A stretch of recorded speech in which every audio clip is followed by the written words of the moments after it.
ไว้ให้คนหูดอกบัวแดงจัดอยู่ในเหตุแควนฐานหินดอกบัวแดงมาชมดูเดิมเพลงมีแห่งเดียวอยู่ในลามีแห่งเดียวอยู่ในลา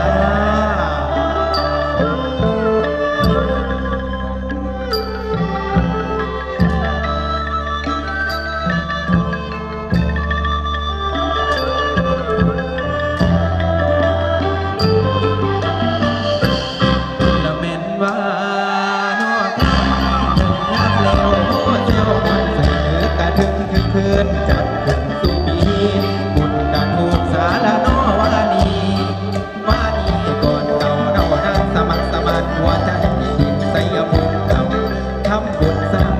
เขายังอยู่เสดอใดเสดอใดสิได้ขึ้นโซฟาพันแน่นอนแห่เห็นปอนแห่อ่อนด้วยได้ละมาเป็นตาสมอนลายแห่ไปดอกยาม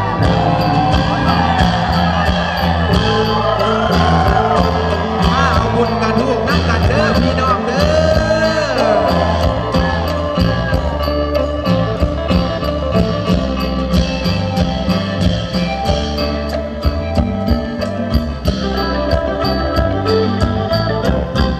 3 วันก่อนออกพรรษา3 วันก่อนออกพรรษาแต่ก็กระทุกมาประดับประดาด้วยงามต้นกระทุกนี่คือนิยามต้นกระทุกนี่คือนิยามต้นว่าที่เกิดตามชมพูทวีเป็นยังไงคุยมะพร้าวเอามาผสมคุยมะพร้าวเอามาผสมกับใบอบดองดงหอมละไม้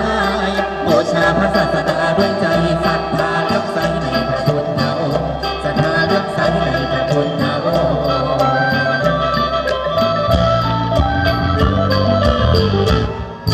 โอ้โหโนได้บารมีคุณพญาแลเป็นโฮบารมีคุณพญาแลเป็นโฮขอสะสมทินบาทภาษาสิบวันลายเฮลายลายบุญกันรูปโนทำออกภาษาถึงยามทำกันวันนี้มีหลายคุ้มหลายซุ้มหลายซอนับได้พันพุ่นนอคนก่อ